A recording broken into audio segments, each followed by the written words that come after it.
2020년 12월 26일 큐티 말씀입니다. 시편 10편 1절로 18절입니다. 여호와여, 어찌하여 멀리 서시며 어찌하여 환난 때에 숨으시나이까. 악한 자가 교만하여 가련한 자를 심히 압박하오니 그들이 자기가 베푼 꾀에 빠지게 하소서. 악인은 그의 마음의 욕심을 자랑하며 탐욕을 부리는 자는 여호와를 배반하여 멸시하나이다.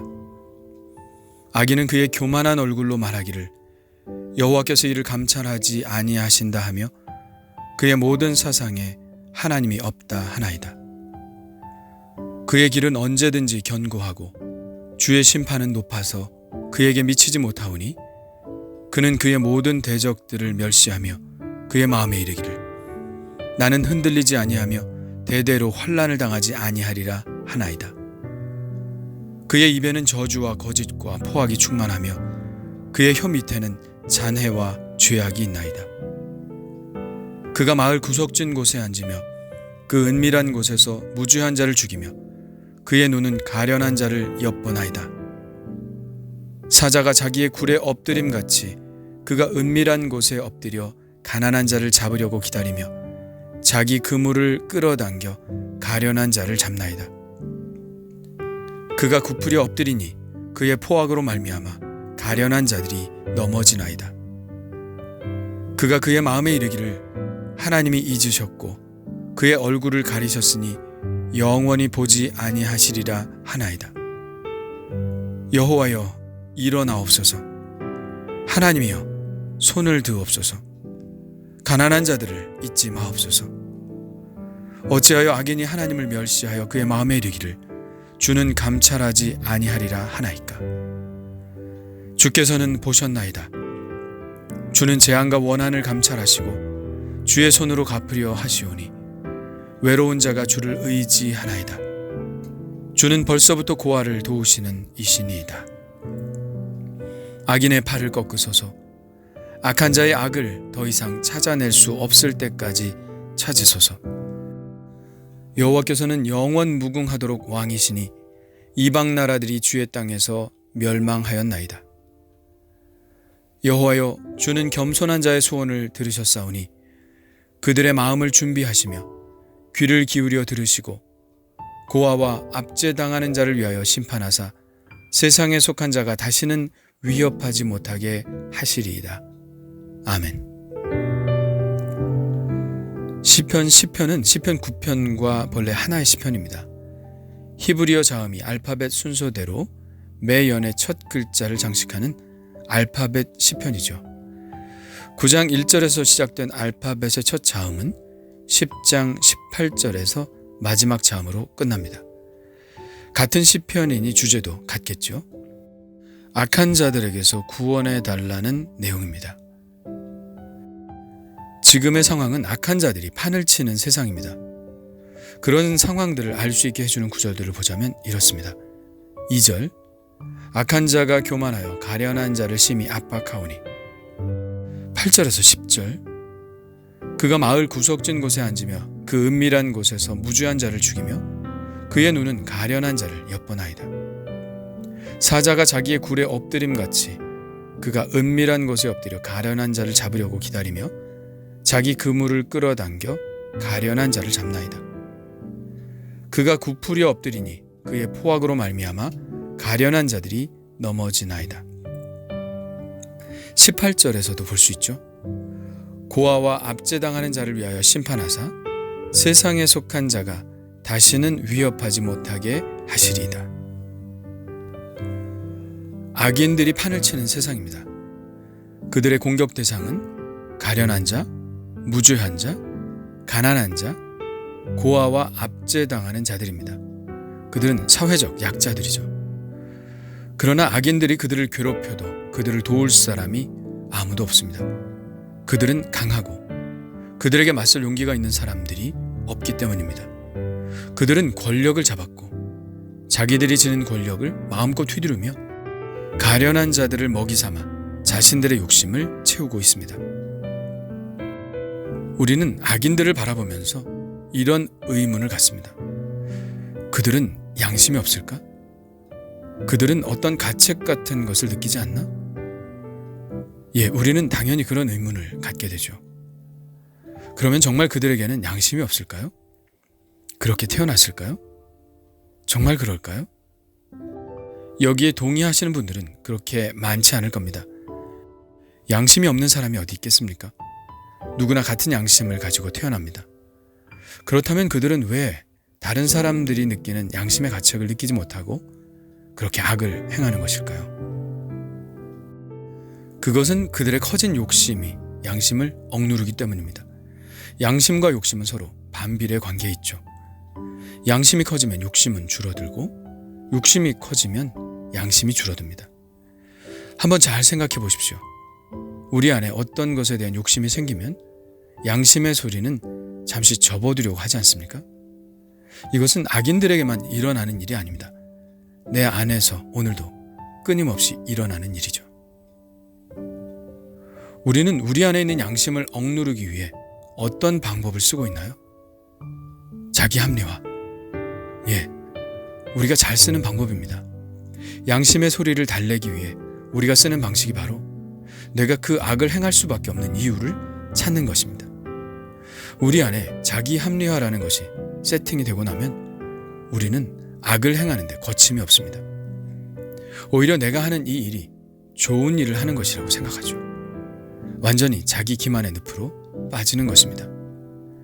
괴로운 양심의 소리를 차단하기 위한 방어 기제라고 할 수 있죠. 오늘 시편에서 그런 악인의 마음 상태를 볼 수 있는데요. 그들의 마음 안에서 어떤 일이 일어나고 있을까요? 4절입니다. 악인은 그의 교만한 얼굴로 말하기를 여호와께서 이를 감찰하지 아니하신다 하며 그의 모든 사상에 하나님이 없다 하나이다. 6절입니다. 그의 마음에 이르기를 나는 흔들리지 아니하며 대대로 환난을 당하지 아니하리라 하나이다. 또 11절입니다. 그가 그의 마음에 이르기를 하나님이 잊으셨고 그의 얼굴을 가리셨으니 영원히 보지 아니하시리이다 하나이다. 그들이 부인하는 사실이 무엇입니까? 하나님의 존재입니다. 그의 모든 사상에 하나님이 없다 하나이다. 이것도 하나의 신념이죠. 우리가 하나님을 있다고 믿는 것이 신념인 것처럼 그들도 자신들의 욕심을 제어당하지 않기 위해 하나의 신념을 만듭니다. 그 신념은 바로 하나님은 없다는 신념입니다. 경험으로 알 수 있듯이 우리의 양심은 하나님이 계시다는 사실에 의해서 강화됩니다. 우리의 양심은 절대선이신 하나님께서 나의 삶을 바라보고 평가하고 계신다는 사실에 의해 뒷받침되는 것이죠. 그러므로 하나님이 없는 사람에게 양심을 기대하기란 어려운 일입니다. 그래서 걱정입니다. 하나님이 없는 신념이 지배하는 세상에서 과연 우리는 우리의 양심을 지켜나갈 수 있을지, 또 하나님 없는 세상에서 살아가야 하는 우리의 자녀들이 그들의 양심을 지키며 살 수 있을지. 우리는 지금 철저히 무신론의 시대에 살고 있습니다. 지금 우리가 살고 있는 세계의 기반은 분명 프로테스탄티즘입니다. 종교개혁적 세팅 위에서 이 세계가 세워지고 있는 것은 사실입니다. 기독교적 세계, 그것도 개신교적 세계가 이 세상의 주류를 차지하고 있죠. 그러나 정말 그런 느낌을 가지고 살아가고 있나요? 그렇지 않을 겁니다. 더 이상 이 세계는 종교개혁적 세계 위에 있는 것 같지 않습니다. 니체의 신의 죽음 이후에 정말 무신론적 세계가 성급 우리에게 다가온 느낌을 갖습니다. 아니, 이건 느낌이 아니죠. 이 세상은 이제 신의 존재를 부인하는 사상 위에 기반해 있습니다. 학교에서 아이들을 가르칠 때도 하나님은 없다는 전제 위에서 가르칩니다. 우리에게 쏟아지는 매일의 뉴스도 또 TV 프로그램도 철저하게 신의 존재를 배제한 채 우리에게 다가옵니다. 정치는 더할 나위가 없죠. 종교적 특권을 배제한다는 논리 위에 하나님의 존재는 설 자리가 없습니다. 4절의 말씀대로 그들의 모든 사상에는 하나님이 없죠. 어쩌면 이런 현상은 다종교의 현실 아래서 당연한 듯 느껴집니다. 그러나 걱정이 됩니다. 이런 무신론적 세상 속에서 우리의 양심은 무사할 수 있을지, 누구나에게 있는 이기적인 마음, 욕심, 교만, 이런 죄의 근원들이 과연 이제 무엇에 의해 제어될 수 있을지 걱정이 됩니다. 사람은 내 욕망이 누군가에 의해 제어되는 것을 원치 않죠. 우리가 하나님을 점점 버리기 시작한 이유도 이것 때문일 겁니다.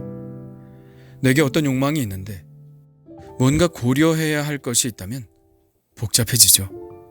하와가 선악과를 따먹기 전에 하나님을 고려 안 한 것은 아니었습니다. 하나님의 말씀을 떠올렸죠. 그런데 그렇게 되면 일이 복잡해지죠. 사탄은 그 하나님의 존재를 하와의 마음속에서 배제하기 위해 하나님을 이기적인 존재로 묘사해서 하와의 고려 대상에서 제외시키도록 했죠. 바로 이것입니다. 사탄이 지금 우리에게 행하는 일이 바로 이것이죠. 사람들의 생각에서 하나님을 배제하는 것입니다. 그러면 인간의 욕망은 브레이크 없는 자동차처럼 파멸을 향해 치닫게 되는 것이죠. 그러나 하나님이 없다는 사상은 그들의 헛된 믿음일 뿐, 하나님은 엄연히 존재하고 계십니다.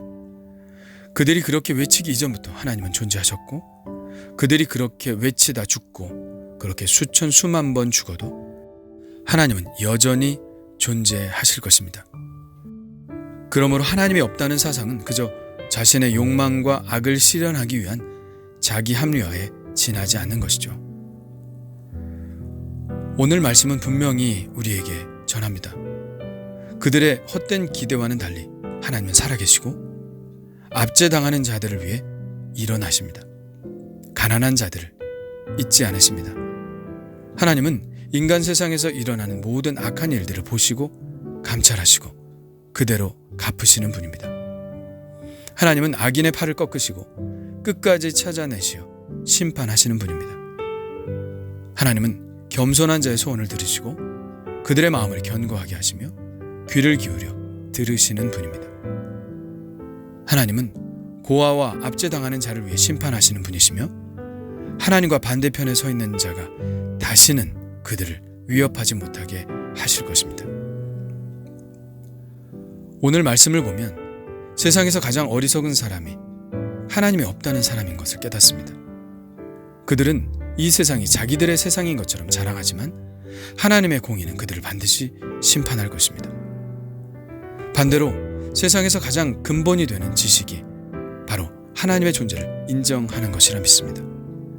하나님을 인정하는 것이 지식 중에 최고의 지식이고 최고의 지혜인 것을 깨닫습니다.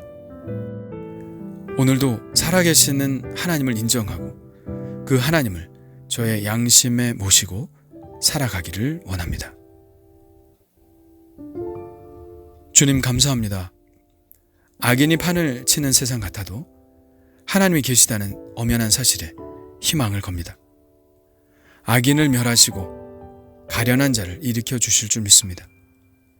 이 세상이 점점 하나님 없는 사상으로 채워져 가는 것을 막을 길 없는 것처럼 보입니다.